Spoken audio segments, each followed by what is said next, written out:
हमारे शहर का इतना नाम होता था, आज शहर का नाम हो गया करप्ट शहर। अब शहर लोग कहने लगे हैं कि यार ये जो यहाँ कर सकते हैं, आगे तो ईवीएम पे सकता, अब तो ये बिना ईवीएम के भी धक्काशाही करने लगे। उनके फोन आ रहे थे कि भाई मैसेज आई रहे थे, भाई आजा हम बाहर खड़े, तू बाहर आ जा। मैं कोई बात नहीं, तू ऐसे कर, यहाँ तो मैं अपने आप तो निकल से, तू आजा 2 बंदे लेके, मैं तेरे से बाहर साइड में बात कर लेता हूँ। मगर उस बीच में कोई मैसेज ऐसा नहीं था कि मैंने उसको कहा मैं बीजेपी में ज्वाइन करूंगा, आप आ जाओ मेरे को लेकर बीजेपी में ले जाओ, मैं बीजेपी जाऊँ। मैंने एक बार भी नहीं कहा। आपका बलिदान तो व्यर्थ गया ना, आप नुमाइंदे रहे ना, आपका मेयर बना ना, इंडिया गठबंधन का मेयर बना। नहीं, मेयर तो हमारा ही बनना था। आज भी अगर आप हम 20 के 20 काउंसिल खड़े हो जाएं, हमने हाई कोर्ट में एफिडेविट भी दे सभी काउंसिलर, शरेआम धक्काशाही हुई है। आज आम आदमी के हाथ बांधे, आम इंसान के हाथ बांध दिए, उन्होंने काट दिए हैं। आपको डेमोक्रेसी का यहाँ से पता लगा कि डेमोक्रेसी देश में है ही नहीं। नमस्कार। पिछले कई दिनों से चंडीगढ़ में राजनीति का अखाड़ा बना नगर निगम का मेयर चुनाव। इस राजनीति के अखाड़े के मुख्य किरदार जसबीर सिंह बंटी जी रहे। वह बंटी जिन्हें चंडीगढ़ कांग्रेस ने अपने मेयर पद पर उम्मीदवार बनाया था, बाद में उनका नामांकन वापस लिया गया जब चंडीगढ़ कांग्रेस का और आम आदमी पार्टी का आपसी गठबंधन हुआ। यानी इंडिया के गठबंधन से जसबीर सिंह बंटी ने नामांकन वापस लिया था। फिर कई अफवाहें चली, यह भी चला कि बंटी जी को किडनैप कर लिया गया है, यह भी चला कि बंटी जी बीजेपी से मदद मांग रहे हैं, यह भी चला कि बंटी जी कांग्रेस से नाराज हो गए हैं, यह भी चला कि इंडिया गठबंधन से भी नाराज हो गए हैं। लेकिन अभी तक बंटी जी इंडिया गठबंधन में मौजूद है। तो आइए जसबीर सिंह बंटी से हम जानेंगे आखिर सारा मामला क्या था। इसके साथ हमारे साथ दिलावर जी हैं, जिनकी पत्नी निर्मला देवी डिप्टी मेयर पद पर उम्मीदवार थी इंडिया गठबंधन की, जो कांग्रेस से हैं। निर्मला देवी जी, हम इनसे जानना चाहेंगे कि आखिर मेयर चुनाव में सारा हुआ क्या। कभी इलेक्शन वाले दिन अनिल मसीह जी की तबीयत खराब हो जाती है, फिर जब जिस दिन इलेक्शन हुए उस दिन अनिल मसीह फिर विवादों में आ गए हैं। कई लोग ये कह रहे हैं कि बीजेपी के मसीहा बन के अनिल मसीह जी आ गए हैं। तो वहीं कांग्रेस और इंडिया गठबंधन उन पर देशद्रोह का मामला दर्ज कराना चाहती है। तो बंटी जी आपका स्वागत है। दिलावर जी आपका भी स्वागत है जी। बंटी जी किडनैप हुए थे या अफवाह थी? सबसे पहले तो मैं आपका दिन भर चैनल का संजीव महाजन जी, आपका खास तौर पे जो 20-30 दिन जिस दिन इलेक्शन रहे, 20 दिन पूरे गर्माशों में आप सबसे पहले खबर आपके चैनल की लगती थी। तो लोगों में भी उत्साह हो रहा था कि क्या हो रहा है, हम देखें क्या नहीं। इस बार ये जो मुद्दा था हमारे इलेक्शन का, ये स्टेट लेवल का नहीं था बल्कि नेशनल इंटरनेशनल लेवल तक, वहाँ पे भी आपने हमारी आवाज़, वहाँ अमेरिका यूएस मैंने देखा कई जगह से मेरे को मैसेज आता है कि आपकी आवाज़ दिन भर से ये मैसेज आ रहा है। तो सबसे पहले तो मैं बताना चाहता हूँ कि मैं कांग्रेस में था, हूँ और रहूँगा। किडनैप हो या नहीं? मैं पहले भी किडनैप नहीं था, अब भी किडनैप नहीं हूँ। जैसे कि आपको मैं बताना चाहता हूँ, सबसे पहले तो मैं कांग्रेस ने मैं शुक्रगुजार हूँ अपने पवन कुमार बंसल जी का, हमारी पूरी कांग्रेस पार्टी का, हमारे प्रधान एच एस लक्की जी का। जब से मैं कांग्रेस में, मैं 25-30 साल से कांग्रेस में जुड़ा हूँ। स्टार्टिंग में मैं यूथ में जनरल सेक्रेटरी भी रहा, फिर मेन बॉडी में ब्लॉक प्रेसिडेंट भी रहा, उसके बाद अब मैं दूसरी बार डिस्ट्रिक्ट प्रेसिडेंट बना हूँ। अब कांग्रेस ने मेरे को 2 बार पहले भी टिकट दिया, तीसरी बार दी। अगर जब कांग्रेस ने मेरे को इतना कुछ दिया है तो मैं कांग्रेस के छोड़ के क्यों जाऊंगा। रही बात कि आपने, मैं कई कहते बलिदान दे दिया, कोई बात नहीं, मगर पार्टी जब इतना कुछ दिया, अगर एक दिन का कुछ पार्टी के लिए अगर हमें कुछ देना पड़े तो कोई बड़ी बात नहीं। जैसे कि 13 तारीख को हमारी लास्ट दिन थी नमन की, मैं पार्टी का धन्यवाद करता हूँ जिन्होंने मुझे मेयर का कैंडिडेट बनाया। उसके बाद क्या हुआ, अब 13 तारीख को हमने एज अ मेयर मैंने बना, सीनियर डिप्टी में गुरप्रीत गाबी जी ने बना, डिप्टी में निर्मला, इनकी गुलाबर जी की वाइफ निर्मला जी ने बना। 13-14 तारीख को हमारी आपस में इंडिया गठबंधन की बात चल रही थी। वैसे भी आप देखिए दिल्ली में भी अरविंद केजरीवाल जी के साथ हमारे राहुल गांधी जी और खड़गे जी की वहां पे मीटिंग हुई। उस तरह हमें पार्टी को ये लग रहा था, अगर दोनों पार्टियों को, कि अगर यहाँ से एक नींव रखी जाए तो और जो आने वाले लोकसभा में हमें लोगों को उत्साह हो, लोगों को पता लग जाएगा कि यहाँ से गठबंधन स्टार्ट हुआ। जैसे कि पार्टी ने हमारी आपस में बात होगी, 15 तारीख को हमारा आपस में टाई अप हो गया। सुबह जब हम 12 बजे हम अपना नामांकन वापस लेने गए, विड्रॉल करने गए, वहां पे सेक्रेटरी साहब के ऑफिस में अपने कंप्यूटर ऑपरेटर था जिन्होंने हमारा कागजात लिए। मैंने अपना as a mayor candidate withdrawal कर लिया, सीनियर डिप्टी मेयर, वहां से आम आदमी पार्टी की नेहा और पूनम ने विड्रॉल किया। उसके बाद क्या हुआ, तो उसी शाम को खबर फैल गई कि जो नॉमिनेशन हुआ वो गलत तरीके से हुआ, क्योंकि वहां पे तो सेक्रेटरी है नहीं, उस दिन सेक्रेटरी साहब अपनी छुट्टी पे थे। तो नेक्स्ट दिन 16 तारीख को हमारी पार्टी में हम दोबारा विड्रॉल करने आ गए। विड्रॉल करने के आने के बाद जो रोज किडनैप की बात चल रही है, 16 तारीख को जैसे मैं रास्ते में वापस आ रहा था तो वहां पे बीजेपी के काउंसिलर बजस्मन का मैसेज मेरे को आ रहा था, कहाँ हो? मैंने भी कहा आप कहाँ हो? उन्होंने कहा मैं एमसी से निकल रहा हूँ। मैंने कहा मैं भी एमसी में आ रहा हूँ। उन्होंने कहा मैंने मिलना है। मैं कोई बात नहीं, आप वहां मैं अभी आ रहा हूँ, मिल लेते हैं। मैं उन्होंने कहा कहाँ पहुंच गया? रास्ते में हमारी बात ली, जैसे हम आम काउंसिलर से बात होते हैं, ऐसे कुछ है ही नहीं था कि मैंने किसी पार्टी में जाना है, कोई बात करनी है। आपस में हम काउंसिलर से एक दूसरे में पहले ही बात करते थे, ये नहीं कि पहली बार बात हो रही थी। जशमन से मेरी पहले ही बात होती थी। इंस्टा पे भी मैसेज आपको दिखाऊंगा, अभी मेरे पास इंस्टा के मैसेज पड़े हैं, इसके मेरे मैसेज पड़े हैं। तो उन्होंने कहा आजा मिलते हैं। तो वहां पे आने के बाद जब हम कारपोरेशन में आए तो उसके बीच में मेरे फादर साहब को किसी ने फोन कर दिया कि आपके बेटे को किडनैप करिए, आम आदमी पार्टी के बहुत सारे पुलिस वाले आए हुए हैं। उसके बाद धक्काशाही करी। तो देखो अभी जेन्युइन है कि आपके पेरेंट्स को, माँ बाप को कोई फोन करे कि आपके बेटे को ऐसे किसी ने किडनैप किया, तो माता पिता हमेशा ही डर जाते हैं कि पहले अगले कहते हैं हमें बच्चों की पॉलिटिक्स से पहले अपने बच्चों की तंदुरुस्ती सेहत जरूरी है। अगर बच्चे हमारी सेहत ठीक है तो हम उसके साथ। पिताजी मेरे वहां पे जब पहुंच गए कि वो कह रहे बेटे क्या हुआ, तो ठीक है? मैंने कहा मैं बिल्कुल ठीक हूँ। वो कहते चल मैं तेरे से बात करना चाहता हूँ बाहर जाके। इन बिटवीन उसके मैं क्या जी कोई बात नहीं, मैंने एक बार मैं दरवाजे अपने सेक्रेटरी साहब के रूम से बाहर एक बार भी नहीं गया। मैं क्या कोई बात नहीं, हम यहीं बैठ के बात कर लेते हैं, कोई बात नहीं, हम आपसे बाहर नहीं। इन बिटवीन तो जशमन के फोन आ रहे थे कि भाई मैसेज आई रहे थे, भाई आजा हम बाहर खड़े, तो बाहर आ जा। मैं कोई बात नहीं, तू ऐसे कर, यहाँ तो मैं अपने आप तो निकल जा, तू आजा 2 बंदे लेके, मैं तेरे से बाहर साइड में बात कर लेता हूँ। मगर उस बीच में कोई मैसेज ऐसा नहीं था कि मैंने उसको कहा मैं बीजेपी में ज्वाइन करूंगा, आप आ जाओ मेरे को लेकर बीजेपी में ले जाओ, मैं बीजेपी जाऊँ, मैंने एक बार भी नहीं कहा। उसके बाद भी जब हम वहां से निकले तो नीचे फिर हाथापाई होगी, तो पुलिस ने मुझे रोक लिया कि भाई आप ऐसे करो, इतने शोरूम में वो हर एक पार्टी वाला खींच रहा था कि तो हमारे साथ हमसे बात कर ले, हम तेरे को हमारी पार्टी में देखो बीजेपी भी उनको लग रहा था कहीं ना कहीं हमारी पार्टी डामाडोल हो रही है। उनको भी उनकी तरफ से कई तरह के मुझे मैसेज थे कि अगर आप आ जाते हो, आप विड्रॉल मत कीजिए, हम आपको मेयर का कैंडिडेट बना देते हैं। एक मैसेज तो बीजेपी ने वायरल किया कि बंटी जी मदद मांग रही है, बंटी जी जसमन को बुला रही है। उनकी तरफ से क्या आपको लालच था, प्रलोभन था या मैसेज था, क्या था? जशमन के मैसेज और किसी के मैसेज और किसी से मेरी बात नहीं। जशमन कह रहा भाई तो आजा तेरे से बात कर लेते हैं। मैं आजा बात कर ले, तेरे को हम तेरे से जो तू कहेगा, जो तेरे को चाहिए हम we will provide for you. हम जो अगर मेयर बनना चाहता है आप विड्रॉल ना कर, हम तेरे को मेयर भी बना देंगे। मगर मैंने ऐसा कुछ नहीं कहा। अब बातचीत चल रही थी, मगर बातचीत सिरे चढ़े कुछ को ऐसा कुछ मेरे मन में है ही नहीं था। मैंने बाहर भी नहीं मिला, मैं कहा जी मैं आ जाता हूँ, तुझसे मिल लेता हूँ, ये जरूर कहा मैंने कि मैं साइड में आके मिल लेता हूँ। मगर ऐसा उसमें मैंने एक बार भी नहीं कहा कि मैंने वहां पे भी कहा जब नीचे आके पुलिस वाले ने कहा आप कहाँ जाना चाहते हो, मैंने कहा मैं अपने बंसल साहब के घर जाना चाहता हूँ, मेरे को कोई दिक्कत नहीं है। पुलिस वाले ने कहा पहले आप अपने घर चल जाइए, उसके बाद आपने जहां जाना चाहते हैं चलते। फिर उसके बाद बंसल साहब कहीं से बात हुई कि पहले दिन तो हमें ऐसे लग रहा था, मैं इतना डिप्रेस था, कंफ्यूज था, तो पेरेंट्स भी कहने लगे बेटे आज अपने घर पे ना किसी से कोई बात ना कर। तो बंसल साहब वहां पे बाहर खड़े रहे। तो नेक्स्ट दिन पुलिस वालों ने खुद बंसल साहब से मिला दिया। तो वहां पे हमने फोटो भी वायरल, आपके न्यूज़पेपर माध्यम से भी वो फोटो आई थी कि मैंने उसमें भी कहा, घर जाके जाते ही मैंने वीडियो भी बनाई कि मैं अपने घर पे सुरक्षित हूँ, मैं कांग्रेस के साथ हूँ, कांग्रेस में ही रहूंगा, मैंने कोई पार्टी। जो नेक्स्ट डे भी बंसल साहब आए तो उनके साथ भी मेरी फोटो खिंचाई। उसके बाद नेक्स्ट डे 18 तारीख को जब हम जिस दिन इलेक्शन थे उस दिन भी जाके वहां मैं घर से निकला, बहुत कोई दिक्कत नहीं थी, कोई किडनैपिंग नहीं थी, किसी के तरफ से कोई दबाव नहीं था। जब हम इलेक्शन में वहां पे 18 को पहुंचे, वहां जाके पता लगा कि आप प्रिजाइडिंग अफसर ही नहीं है, तो हमारे इलेक्शन पोस्टपोन हो गए। उसके बीच में फिर बातें चलती रही, मगर ऐसा कुछ भी नहीं था कि मुझे किसी ने किडनैप किया। मैं अपनी मर्जी, ना मैं वो माइनर तो होने की मुझे कुछ पता नहीं। पेरेंट्स ने भी कहा बेटे जो तेरे को ठीक लगता वो कर। मैं पहले भी कांग्रेस के साथ था, अब भी कांग्रेस के साथ था, जैसे भी हमें कोई दिक्कत नहीं थी। जसमन ने जो मैसेज किया कि आप जो बनना चाहते हैं आपको बना देंगे, आपके पास है?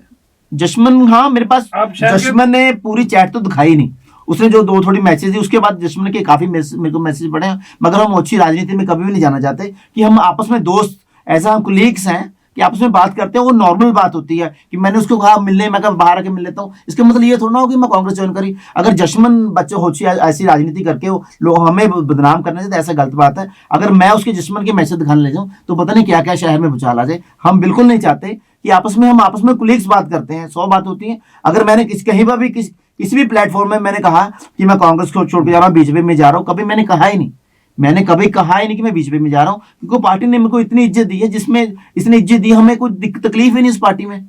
आप पार्टी ने मुझे इलेक्शन कैंपेन का मेंबर भी बना दिया है, इलेक्शन कमेटी का मेंबर बना दिया। बहुत बड़ी आपका बलिदान तो व्यर्थ गया ना। आप नुमाइंदे रहे ना, आपका मेयर बना ना, इंडिया गठबंधन का मेयर बना। नहीं, मेयर तो हमारा ही बनना था। आज भी अगर आप हम 20 के 20 काउंसलर खड़े हो जाएं, हमने हाई कोर्ट में एफिडेविट्स भी दे सभी काउंसलर कि हमने सभी ने काउंसलर्स ने 20 के 20 काउंसलर्स ने आम आदमी पार्टी के कैंडिडेट कुलदीप कुमार जी को वोट डाली। हम आज भी कह रहे हैं, कल भी कह रहे हैं। आप देख लीजिए, जिस दिन इलेक्शन हो रहे थे 30 तारीख को, मैं हम पहले हाई कोर्ट का बहुत शुक्रगुजार हूं कि उन्होंने हमारी बात रखते हुए 6 तारीख की जगह 30 तारीख को इलेक्शन का है। हमारी सारी पार्टी, हमारा सारा आम आदमी पार्टी कांग्रेस पार्टी पंजाब ने हरियाणा हाईकोर्ट का धन्यवाद करता हूं जिन्होंने इतना बड़ा संज्ञान लेते हुए 6 की जगह 30 तारीख को इलेक्शन कराए। मगर आप देख लीजिए 6 तारीख को जिस दिन इलेक्शन हुए, 30 तारीख को इलेक्शन हुए, उस दिन क्या हुआ, प्रेसिडेंट को बड़े शांतमयी से इलेक्शन, हमें तो कुछ लग ही नहीं था कि अच्छा, मगर उसके बीच में उनके हमारे एमपी साहिबा बोल रहे थे कि यार हमारे जो भी काउंसलर्स जा रहे थे, जब हम बैलेट पेपर ले रहे थे जिसमें वोटिंग करनी होती है, हम बार बार चेक कर रहे थे कि कोई निशान तो नहीं, कोई खराब तो नहीं है। हमारे किसी काउंसलर्स के पास कोई पेन भी नहीं था कि हम जाके कैन पे दोबारा निशान इनवैलिड कर दें।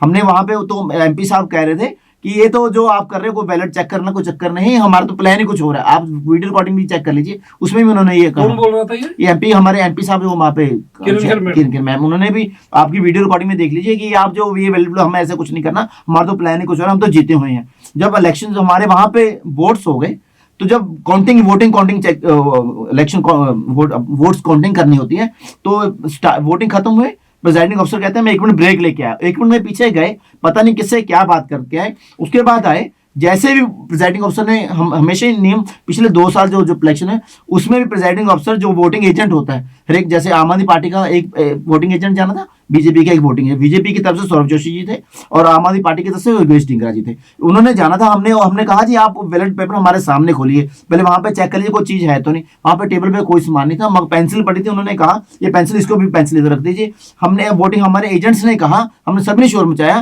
कि आप बैलेट पेपर हमारे सामने खोलिए। उन्होंने कहा कोई बात नहीं, आपके सामने खोलूंगा, आप जब आपको बुलाऊंगा आ जाऊंगा। मगर उन्होंने एक बार भी प्रेसिडेंट अफसर ने वोटिंग एजेंट नहीं बुलाया, क्योंकि हमेशा ही होता है कि अपने जब इलेक्शंस हो गए, एक बार साइन, स्टार्टिंग में जो बैलेट पेपर होता है प्रेसिडेंट अफसर पहले बैलेट पेपर साइन करके देता है कि चेक कर लीजिए कोई दिक्कत तो नहीं, उसके बाद हमारे साइन होते हैं कि हमने चेक कर लिया, इसमें कोई नहीं। मगर दोबारा कभी सुना है आपने कि प्रेसिडेंट अफसर एक ही बैलेट पेपर वोटिंग होने के बाद दोबारा साइन करे? एक कभी भी नहीं हुआ। पहले तो उनको चाहिए था कि वहां पे वोटिंग एजेंट को बुलाएं कि जो भी इलेक्शन हुए आपके सामने डब्बा खोलना, आप सामने वोटिंग चेक कर लें। उन्हें कहा मैं आपको बुला रहा हूं, ये कहते रहे कि एक मिनट चेक करता हूं, इन बिटवीन हम बात कर लें। जो बीजेपी के जितने भी पार्षद थे वो वॉल में आके, सेंटर में आके, गैलरी में आके शोर मचाने लगे। आप देख लीजिए, उसके बीच में उनके कई पार्षद कह रहे थे जो ऊपर कैमरे लगे होते हैं, उनको भी इधर कर, ताकि जो हम शोर मचा रहे ध्यान इधर जाए, वोटिंग में ध्यान न जाए। अनिल मिश्री जी ने अपने सामने वो बैलेट पेपर खुलवाया, वो अपने आप दोबारा सारी बैलेट पेपर चेक करने लगे। मगर बैलेट पेपर जब एक बार साइन हो गए, दोबारा कभी साइन होते हैं, वो साइन करके आपने देखिए कितने न्यूज चैनल्स ने दिखाया कि ऐसे पहले टिक मारते हैं फिर साइन करते हैं। कभी जब बैलेट पेपर खुल गया दोबारा कभी भी साइन नहीं होते। सर ये सरासर नाइंसाफी है, फ्रीडम है, आम इंसान संविधान के साथ, आम आदमी के साथ धक्काशाही की गई है, जनता के साथ। आप देखिए हमारे शहर का इतना नाम होता था, आज शहर का नाम हो गया करप्ट शहर। अब शहर लोग कहने लगे हैं कि यार ये जो यहाँ कर सकते हैं, आगे तो ईवीएम पे सकता, अब तो ये बिना ईवीएम के भी धक्काशाही करने लगे हैं। आप देख लीजिए वर्ल्ड में क्या मैसेज गया है। लोग कहने लगे हैं अगर दोबारा ये सरकार आ गई तो हमें लगता है कि इलेक्शन भी नहीं होंगे। उन्होंने एक बार भी ये कहा, हमें तो ये भी नहीं पता कि ये 16 पड़ी हैं, उन्होंने अपने आप ही चेक करी, अपने आप निशान इनवैलिड कर दी। उन्होंने कहा कि जो बीजेपी के काउंसलर है मनोज कुमार जी, उनको 16 वोटें पड़ी हैं, आम आदमी पार्टी के कुलदीप कुमार जी उनको 12 वोटें, 8 वोट इनवैलिड। कहते सारी 2 मिनट में चले गए, उन्होंने किसी को वोट नहीं दिखाई। ऐसे लग रहा था जैसे सब कुछ प्लान्ड है। तो आम जो बीजेपी का काउंसलर मनोज कुमार जो पीछे पहले ही खड़ा था, उन्होंने अनाउंस करा, उसका अनाउंस करने के 10 सेकंड भी नहीं लगे होंगे कि 4 कदम जैसे चलते 10 सेकंड, उससे पहले उनके नॉमिनेट काउंसलर आके आजा फटाफट बैठ जा। पहले तो जो भी अगर वोट इनवैलिड होती है, पहले तो हमारे वोटिंग एजेंट के सामने सारी वोट्स खोली जाती है। उसके बाद क्या होता है, अगर कोई वोट इनवैलिड होती है तो साथ में हमारे प्रेसिडेंट अफसर के साथ ईशा कंबोज जी बैठे थे, कमिश्नर जो हमारे जॉइंट कमिश्नर है, जो सेक्रेटरी का चार्ज है, उसके साथ डीसी साहब हमारे बैठे थे। डीसी साहब को दिखाया जाता है कि ये वोट इनवैलिड है, उसके बाद उसको कैंसिल, डीसी साहब अलाउड करता है कि ये वोट इनवैलिड नहीं है, ठीक है। मगर ऐसा कोई प्रावधान नहीं था, कोई चेक नहीं किए गए वोट, शरेआम धक्काशाही हुई है। आज आम आदमी के हाथ बांधे, आम इंसान के हाथ बांध दिए, उन्होंने काट दिए। आपको डेमोक्रेसी का यहां से पता लगा कि डेमोक्रेसी देश में है ही नहीं, आप फ्रीडम है ही नहीं। आप 26 देखो, उसी महीने में, उसी साल में 26 जनवरी जहां गणतंत्र दिवस मनाया जाता है, संविधान बना है, संविधान वाले महीने में ही ऐसा संविधान को तोड़ किया गया है, डेमोक्रेसी को खत्म किया गया। आम आदमी के मुंह पे चपेट मारी गई है कि आप कुछ भी कर लो, सरकार तो हमारी ही बनेगी। बंटी जी, जिस दिन आप नॉमिनेशन वापस लेने आए थे उस दिन जो बीजेपी का आपके प्रति प्रेम था, उन्होंने उनका उनका ये भी दावा रहा कि इलेक्शन खत्म होते ही बंटी जी हमारे पास आ जाएंगे, ऐसा कुछ? ऐसा वो सब सर जुमले हैं जी, ये ऐसा कुछ है ही नहीं था। मैं तो पहले भी पार्टी के साथ था, आज भी पार्टी के साथ था, उसके बाद भी हम पार्टी के साथ 26 जनवरी को हम चंडीगढ़ कांग्रेस पार्टी में पंचायत में हमने प्रधान जी जनरल उनके साथ भी थे।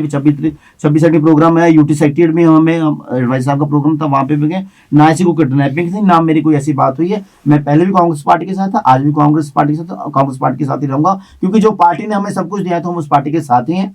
बात यही है, जो मर्जी कही जाए, अफवाहें उड़ती रहें, कोई बात नहीं। अगर हम हमारी पार्टी ने हमेशा सिखाया है कि हमने डेवलपमेंट के साथ रहना, हमने अच्छाई के साथ रहना, हमने सच्चाई के साथ रहना, कभी गलत ओछी राजनीति करके हमने फास्ट ट्रैक में नहीं जाना। सिंपल जाओ, अपने राजनीति करो, लोगों के दुख सुख सुनो। लोगों में आज आप जाके देखिए, हर चेहरे पे, हर घर में ये बात है कि बीजेपी के खुद बंदे बोलने लगे कि ऐसी राजनीति तो हमने कभी नहीं देखी कि 8 की 8 एक वोट इनवैलिड हो सकती, 2 इनवैलिड हो सकती है। कभी सुना है कि आपने 8 की 8 वोट इनवैलिड? अगर इनवैलिड हो भी जाती, क्या किसी ने इन्हें दिखाई है? अपने आप ही चेक की, अपने आप ही अनाउंस की, अपने आप ही मेयर बैठा दिया। कोई ना वोटिंग एजेंट बनाया, ना डीसी साहब से किसी को वोट इनवैलिड दिखाई है। ये तो धक्काशाही होगी, डेमोक्रेसी बिल्कुल तार तार की गई। तो हाईकोर्ट में सभी पार्षदों ने एफिडेविट दिए कि हमने वोट 20 के 20 पार्षदों ने हमने एफिडेविट बना के दिए। हमारी पार्टी ने अलग किया है, आम आदमी पार्टी के 13 के 13 पार्षदों ने अलग लिख के समय कि हमने आम आदमी पार्टी के 20 काउंसिलरों ने लिख के दिया कि हमने जो वोट है आम आदमी पार्टी के मेयर कैंडिडेट कुलदीप कुमार को डाली है। अब हमारा हाईकोर्ट ने 3 हफ्ते का वो टाइम डाल दिया है। आज सुनने में आया है कि अपनी आम आदमी पार्टी ने सुप्रीम कोर्ट में याचिका दायर की कि जो इसकी सुनवाई है जल्दी से जल्दी कराएं। दिलावर जी, आप इस पे क्या कहेंगे? पूरा मेयर इलेक्शन में आपकी तो पत्नी दावेदार थी, डिप्टी मेयर के पद पे थी, इलेक्शन में बाइकआउट कर दिया आप लोगों ने। डिप्टी मेयर का इलेक्शन हुआ तो उसमें ना आम आदमी पार्टी थी ना कांग्रेस थी, उस पर क्या कहना है? पहली बात तो मैं धन्यवाद करता हूँ महाजन जी, आपके चंडीगढ़ दिनभर जो न्यूज़ चैनल और आपका पत्रकारिता, उसका धन्यवाद करता हूँ।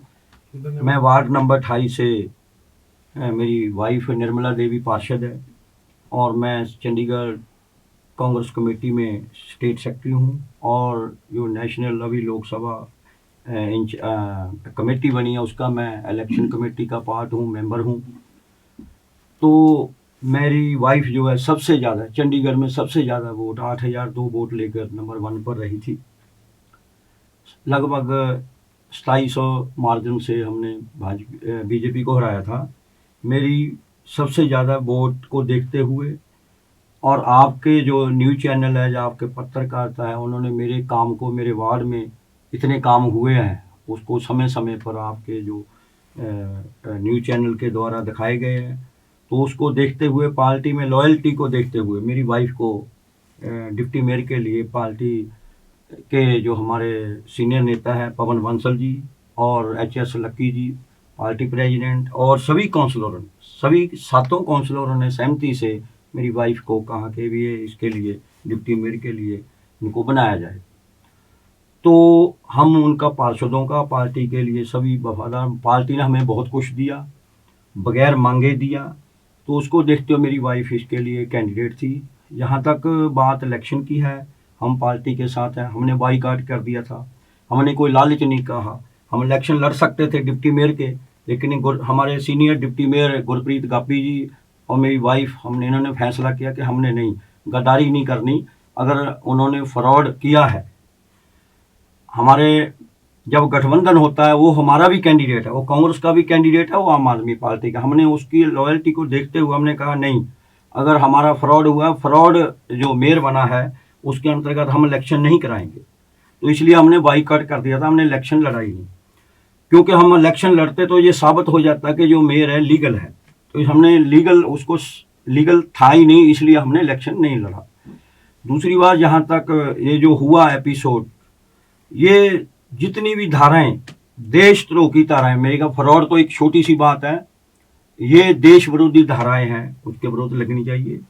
हमारे जो शहीद हैं, हमारे शहीद जो अगर देखते होंगे और रो रहे होंगे, जिन्होंने करवानी है, शहीद आजम भगत सिंह, लाला लाजपत राय और भी सुभाष चंद्र बोस, जिन्होंने महात्मा गांधी जी, डॉक्टर भीमराव अंबेडकर जिन्होंने संविधान के जो डायरेक्टर थे, जिन्होंने संविधान रचा, और उन्होंने भी नहीं सोचा होगा कि एक दिन ऐसा आएगा कि डेमोक्रेसी, हमारा लिखा हुआ संविधान खत्म हो जाएगा। आज जो है इन्होंने संविधान खत्म कर दिया है। जो आम लोगों की, देखिए कोई भी पार्टी बनती है और लोगों द्वारा बनाई जाती है, अगर उसके खिलाफ कोई फ्रॉड होता है या ऐसा होता है तो ये सबसे बड़ी धाराएं लगनी चाहिए। खास करके अनिल मसीह के ऊपर, मेरे हिसाब से तो अनिल मसीह तो एक छोटा सा है, उससे भी ऊपर इसकी अगर इंक्वायरी की जाए, जिन जिनकी डायरेक्शन, उनके मोबाइल चेक किए जाए, जो भी उनका डायरेक्शन आई है ऊपर से, उनके ऊपर धाराएं देशद्रोह की लगनी चाहिए। अगर नड्डा साहब का भी फ़ोन आया होगा तो शायद उसके ऊपर भी लगनी चाहिए। अगर उसके अलावा और कोई लीडर का भी है, तावड़े जी का भी फ़ोन आया होगा, उसकी भी इंक्वायरी हो गया, उनके ऊपर भी धाराएं। एक अनिल मसीह तो एक छोटा सा, अगर उसकी जगह और को भी बनाते शायद उसके साथ भी ऐसा हो। लेकिन मैं कहना चाहता हूँ कि जो नॉमिनेट काउंसलर है, अनिल मसीह को बनाया है, वो किसी और को भी बना सकते। क्यों? अनिल मसीह एक भाजपा का और अल्पसंख्यक का सेक्रेटरी है, वो वैसे गैर संवैधानिक है, उसको नहीं बना सकते। वो जो भाजपा कहेगी वही करेगा, और उसने लाइव किया है, सारी दुनिया देख रही है। ना तो कांग्रेस ने कभी आपत्ति जताई अनिल मसीह के बनने पे, ना आपने जताई। देखिए एक मिनट, जब आप हाई कोर्ट में गए तब भी अनिल मसीह के नाम पे किसी तरह की कोई आपत्ति नहीं जताई गई। देखिए ये जो सारा हुआ है, ये सब हाई कोर्ट को, जब इन्होंने इलेक्शन पोस्टपोन करा दिया था तो हाई कोर्ट की देखरेख में हुआ था, हाई कोर्ट के संज्ञान में है ये मामला। हाई कोर्ट के कहने के बाद अगर इनके में थोड़ी सी मानवता होती तो उसको हटा सकते थे, डिप्टी कमिश्नर साहब हटा सकते थे, और जो डिप्टी कमिश्नर ज्वाइंट सेक्रेटरी है कंबोज जी, उन्होंने किसी का फ़ोन ही नहीं उठाया। फ़ोन करने की कोशिश की इसको हटाया जाए, पत्रकारों ने भी फ़ोन किए शायद, और पार्टियों ने भी फ़ोन किए, हमने भी फ़ोन किए, उन्होंने किसी का फ़ोन 8-10 दिन में नहीं उठाया। जो इसकी जिम्मेवार थी, जो इलेक्शन करा रही थी, जिनकी सुपरविजन में इलेक्शन हो रहा था, जब कोई सुन नहीं रहा था, डिप्टी कमिश्नर खुद नहीं सुन रहे थे, तो पूरा तंत्र जो है बिका हुआ था। मैं समझता हूँ इसको बिका की भाषा कह सकते हैं। अगर डीसी साहब को क्या नहीं पता था कि लाइव क्या हुआ है, वो पूछ सकते थे कि वे रिकॉर्ड सील करो, मैं देखता हूँ क्या रौला पड़ रहा है। डिप्टी कमिश्नर संज्ञान ले सकते थे कि जो कुछ हुआ है, ये जो सुनने में आ रहा है क्या सही है, उस रिकॉर्ड को सील करके चेक कर सकते थे। नील मसीह को हटा सकते थे, अगर बीमार थे तो दूसरी जगह लगाया जा सकता। डीसी को तो संज्ञान का मौका नहीं मिला, 1 घंटे बाद तो आप लोग सीधा हाईकोर्ट ही चले गए। हाई कोर्ट जाना है, देखो जिसके खिलाफ हाई कोर्ट एक न्याय के लिए एक गुहार लगाई जाती है। जब अन्याय होता है उसके लिए न्याय के लिए हमें हाई कोर्ट का दरवाजा मेरा सवाल है, डीसी को कोई रिप्रेजेंटेशन ना आम आदमी पार्टी ने दी, ना कांग्रेस ने दी, कि कुछ गलत हुआ है? देखिए जब साहब तो वहाँ मौजूद नहीं थे उस समय। डिप्टी जो सेक्रेटरी था ना हमारी पार्टी ने, उनको बहुत फोन किए, किसी ने उठाया नहीं, किसी ने फोन उठाया नहीं, डिप्टी कमिश्नर ने किसी ने फोन उठाया नहीं, किसी बात ही नहीं हो रही थी, तो हम जाते कहाँ? ये कहीं तक जाना पड़ना ही है लोकतंत्र का। जो 30 जनवरी आप अंदर मौजूद थे, क्या आपने कोई ऐसा बैलेट पेपर देखा जिसमें बीजेपी को वोट पड़ी हो, या आम आदमी पार्टी को पड़ी हो, या कोई रिजेक्ट हुई हो? कोई ऐसा बैलेट एक भी दिखाया गया? सर मैं वही तो हम कह रहे हैं, प्रिजाइडिंग अफसर को हमेशा ही होता है, 2 साल भी इलेक्शन पीछे, प्रिजाइडिंग अफसर जो वोटिंग एजेंट होता है उनको बुलाता है, उनके सामने खोलता है। हमें तो यही नहीं पता वोटें पड़ी कितनी, उन्हें अपनी मर्जी से टिक मारी, अपनी मर्जी से अनाउंस कर दिया। वोटिंग एजेंट को तो बुलाया ही नहीं ना, डीसी साहब को तो दिखाने की बहुत दूर की, वोटिंग एजेंट को नहीं सामने खड़ा किया। एक और उस समय बार बार आ रहा था कि 11 बार जो काउंसलर्स ने बैलेट पेपर वापस दिया उनको कि ये गलत है, वो क्या था उसमें? सर हम बैलेट पेपर चेक, जैसे बता रहा था जी, जैसे प्रिजाइडिंग अफसर क्या करता है, पहले बैलेट पेपर अपने साइन करके देता है कि चेक कर लीजिए, उसके आप ठीक नहीं, अगर हमें ठीक लगता है तो हम उसके पेपर साइन कर देते हैं कि हमने बैलेट पेपर चेक कर लिया। हम आगे पीछे देख रहे थे कि कहीं से कटा हुआ तो नहीं, कहीं से नोट या बिंदी बुंदी लगी तो नहीं, क्योंकि अगर बिंदी भी लगी हो तो पेपर इनवैलिड होता है। उसमें ये होता है कि आपने किसी को अपनी वोट दिखाने के चक्कर में आपने इसको बिंदी लगा दी और इस करके हमारी वोट इनवैलिड होती है। हमारे पास किसी को पेन ही नहीं था, हमने 4 बार अपने हमारे 11 पार्षदों ने अपनी 2-2, 3-3 बार बैलेट पेपर चेंज कराया कि ये चेक कर लीजिए, आगे पीछे चेक किया कि फटा तो नहीं है, कोई नाम नहीं है ऊपर, मेयर इलेक्शन के लिए दा या एम में किसी को कोई मिस्टेक तो नहीं। बड़े धीमे ध्यान से, बड़े ध्यान से, बहुत शांतमयी से हमने इलेक्शन, तो मतलब ऐसे लगा था बहुत फेयर हो रहा है, बड़े शांत हुए से काउंसलर सारे बैठे थे, वो हमें उकसाने भी कोशिश कर रहे थे कि ये कुछ बोले, कुछ ना कुछ झगड़ा हो, मगर हमारे जितने 20 के 20 काउंसलर थे आम आदमी कांग्रेस के, बड़े शांत बैठे थे, कोई किसी ने शोर नहीं मचाया। एक एक हम आराम से जा रहे थे, वोट चेक कर रहे थे कि सिर्फ हमारी वोट, हमारी जो पार्टी के आम आदमी कांग्रेस के, उनकी वोटों में कोई ना कोई रुकावट आ रही, कोई बिंदी लग गई, कोई काटा क्रॉस लग गया। जैसे आप कह रहे हैं, राजेश जी, मैं एक मिनट कहना चाहता हूँ। जैसे आप पंडित जी कह रहे हो कि इलेक्शन तो फेयर हो रहा था, तो बीजेपी कह रही है इलेक्शन तो हुआ ही फेयर, जब नतीजा आया तो अनफेयर इंडिया गठबंधन ने डिक्लेयर कर दिया उसको। जब दिखाया जो हमारे, जब जो काउंटिंग की टाइम आई, मेन तो होती है असली टाइम काउंटिंग का, कि हमारे जो काउंटिंग करने के समय हो, कि हमें तो पता था कि हमने कुछ गलत किया ही नहीं, ना हमारे पास कोई कैमरा, ना हमारे पास मोबाइल, जो हम चेक कर करके लेके जा रहे हैं। अगर हमारे में कुछ संदेह होता कि इस पार्षद ने गलत वोट डालनी होती, हमें पहले तो कुछ इल्जाम को लगाने लगे थे कि कांग्रेस ने ही वोटें नहीं डाली, क्योंकि कांग्रेस को आम आदमी पार्टी ने बोल दिया कि हम तो अपने लड़ाई से लड़ेंगे। मगर अगर लड़ना ऐसे होता तो हम पहले गठबंधन क्यों करते? हमारे सीनियर डिप्टी में तो हमारे थे, हमने तो एक बंदों ने एक सोचा हुआ था कि अब की बार सरकार चेंज करनी है, शहर को डेवलपमेंट में लाना है। जो शहर पहले जैसे बंसल साहब के टाइम पे पहले नंबर पे था, हमारे पार्क अव्वल जा रहे थे, ये आप देख लीजिए। हम चाहते थे कि यहाँ पार्किंग की कोई पॉलिसी नहीं बनी, कुत्तों पे कोई पॉलिसी नहीं बनी, जो डंपिंग ग्राउंड का हाल वैसे की बड़ा है। हम चाहते थे कि सरकार बदले, जो पहले जो अत्याचार शहर के साथ जो दुर्घटना हुई, तंग शहर पीछे जाए जा रहा है, हम टॉप इसको 5 में लेके आना चाहते थे कि हम चेंज नहीं लाएंगे तो शहर को टॉप 5 में लेके आएंगे, इतनी नई पॉलिसीज लेके आएंगे। हम तो पहले ही चाहते थे कि मिलके बने, मुझे बलिदान देने की क्या जरूरत थी, तो हम आप इंडिविजुअली लड़ पड़ते जी। मेयर इलेक्शन में तो एक ही बदलाव हुआ, मेयर का कैंडिडेट बदला, आपका नाम हट गया, टीटा का नाम आ गया, वो भी नहीं बना। नहीं, हम तो देखो, जब हम तो आज भी कह रहे हैं जी, 20 के 20 काउंसिलर इकट्ठे हो, हाथ जब मर्जी हाथ खड़े करा लो, दोबारा वोटिंग करा लो, दोबारा हाथ खड़े करा के पूछ लीजिए, एक भी बंदे नहीं। सीक्रेट इलेक्शन हम तो सीक्रेट किया था जी, हम तो कह रहे हमने फेयर इलेक्शन किया, कोई शोर नहीं मचा। मगर जब वोटिंग काउंटिंग का टाइम हुआ, प्रिजाइडिंग ऑफिसर का हमेशा ही होता है कि वोटिंग एजेंट आ जाइए आगे, आपके सामने बैलेट पेपर खोले, आपके सामने हम काउंटिंग करेंगे। जब हमारे वोटिंग एजेंट शोर मचाते रहे, हम दूसरे पार्टी से शोर मचाते रहे, कि ऐसा कभी नहीं हुआ कि आप अपनी मर्जी से पहले बैलेट खोल के वोटर चेक कर लो। जब वोटर चेक करने लगे, कभी सुना ही नहीं था कि प्रिजाइडिंग ऑफिसर दोबारा वोट चेक करके साइन मारेगा, अपने ऐसे बिंदी लगा रहा, साइन किए, कभी सुना? उसके बाद भी उन्होंने वोटिंग एजेंट नहीं बुलाया, हमें दिखाया नहीं कौन सी वोट इनवैलिड है। हमें तो लगता है बीजेपी को वोटें 10-12 पड़ी होंगी, मगर उन्होंने अपने आप ही अनाउंस कर दिया कि बीजेपी को 16 वोटें पड़ी हैं, आम आदमी पार्टी को 12 वोटें पड़ी हैं, 8 वोटें अनवैलिड। ना जब दिखाया नहीं तो वोटें अनवैलिड हुई। ये तो इलेक्शन करवाया है नहीं, ये तो जबरदस्ती हम पे थोपा गया है कि आपका जो चंडीगढ़ मेयर कैंडिडेट बीजेपी सही है, चाहे उसको वोट पड़ी चाहे नहीं, हमने जो बोल दिया वही सच्चाई। तो आगे क्या एक्शन है पार्टी का? हम तो खड़े हैं जी, हम तो तब अगर हमारे ऐसे होता तो हम सीनियर डिप्टी ड्यूटी में इलेक्शन करते। हमारी पार्टी सारे 20 के 20 पार्षद इकट्ठे खड़े हैं, हमने हाई कोर्ट में लगा लिए हैं कि हम लिख के दिया, हमने हाई कोर्ट सभी ने एफिडेविट्स दिए हैं कि हमने आम आदमी पार्टी की कुलदीप को वोटिंग करी है। हाई कोर्ट संज्ञान लेके संज्ञान लिया है, 3 हफ्ते का उन्होंने टाइम दिया है। आज आम आदमी पार्टी ने दोबारा सुप्रीम कोर्ट में गुहार लगाई है कि हम जो 3 हफ्ते का टाइम है वो बहुत ज्यादा है, उसको जल्दी से जल्दी इसको चेक करके सुलझाया जाए। मगर जो कोर्ट का डिसीजन होगा हमें मंजूर होगा, पर हमें उम्मीद है जैसे ही हाई कोर्ट ने हमारे साथ पहले हमारे साथ इंसाफ किया था, दोबारा इंसाफ होगा, दोबारा वोटिंग होगी, दोबारा हमारी पार्टी आम आदमी पार्टी और कांग्रेस पार्टी दोबारा विजयी का चेहरा होगी और शहर को 1 नंबर पे लेके जाएंगे। दिलावर जी, आप कुछ कह रहे थे? मैं ये कहना चाहता हूँ कि ये जो टेस्ट हुआ है, जब वोटिंग हुई है, वोटिंग से पहले सुबह हमने सभी काउंसलरों के मॉक टेस्ट हुआ था, उसमें 20 के 20 कैंडिडेट ने सही वोट डाली।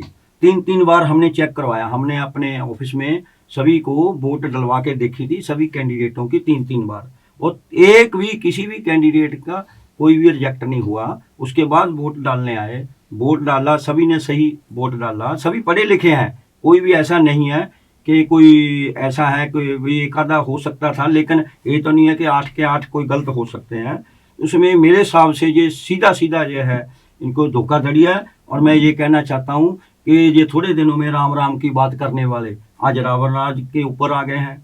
क्या राम को भूल गए? क्या श्री रामचंद्र जी ये कहते थे कि मेरे को मानने वाले, मेरा नाम लेने वाले ये ऐसा करेंगे, धोखाधड़ी करेंगे, फ्रॉड करेंगे, जनता के साथ धोखा करेंगे? अगर ऐसा रामराज आएगा तो फिर तो ये रामराज भी सोचने पे मजबूर हो जाएंगे। दोस्तों, आज की डिबेट पे 5 नए खुलासे हुए, 2 बंटी जी पर, 3 मेयर इलेक्शन पे। पहला, बंटी जी ना कभी किडनैप हुए थे, ना किसी ने इनको किडनैप किया था।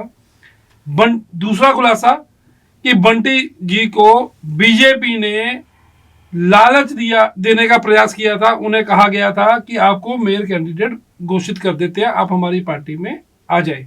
यह बंटी जी का कहना है। तीसरा खुलासा, बंटी जी कांग्रेस के थे, कांग्रेस के हैं और कांग्रेस के ही रहेंगे। अब मेयर चुनावों पे जो खुलासे हुए हैं, बंटी जी ने एक बहुत बड़ा खुलासा किया कि आम आदमी पार्टी और कांग्रेस के 20 के 20 नुमाइंदों ने Punjab and Haryana high court में हलफनामा दायर कर दिया है कि हम सभी ने एकजुट होकर कुलदीप कुमार टीटा, जो इंडिया गठबंधन के मेयर कैंडिडेट थे, उनको वोट किया है। और इसके साथ और बड़ा खुलासा दिलावर जी ने भी किया है, जिसमें ये इन्होंने बताया कि मॉक ड्रिल 3 बार की थी हमने, ताकि हमारी कोई वोट, जी हाँ, वोट देने से पहले, मेयर इलेक्शन में वोट देने से पहले इन्होंने बैलेट पेपर पे 3 बार मॉक ड्रिल की थी कि किसी तरह वोट डालने में कोई गलती रह ना जाए, कोई इनकी वोट इनवैलिड ना हो। लेकिन शायद यह दुर्भाग्य ही रहा कि इनकी 8 वोट इनवैलिड डिक्लेयर की गई, क्रॉस नहीं हुई। अब यह इनवैलिड वोट सही है या गलत, इसका फैसला तो Punjab and Haryana high court करेगा। लेकिन एक और खुलासा जो बंटी जी के मुंह से हुआ है कि असेंबली हॉल जहां मेयर इलेक्शन चल रहे थे, वहां काउंटिंग से पहले शहर की एमपी किरण खेर ने दावा कर दिया था हाँ कि हम ही जीतेंगे, हमारा तो प्लान ही कुछ और है। बंटी जी का दावा है कि जो वीडियो रिकॉर्डिंग हुई है, जो वहां सीसीटीवी लगे थे, जो वहां वीडियो रिकॉर्डिंग थी, जो लाइव व्यू दिया जा रहा था, उसमें यह कहते हुए उनकी आवाज भी कैद हुई है। अब आने वाला समय बताएगा कि शहर में मेयर इलेक्शन किस ओर जाएगा। क्या इंडिया गठबंधन का मेयर कैंडिडेट दोबारा से मेयर पद पर अपनी दावेदारी जता सकेगा, या बीजेपी के मनोज सोलकर ही मेयर रहेंगे। धन्यवाद। चंडीगढ़ दिन भर के लिए संजीव महाल। अगर आपने अभी तक हमारे चैनल को सब्सक्राइब नहीं किया है तो आज ही सब्सक्राइब करें,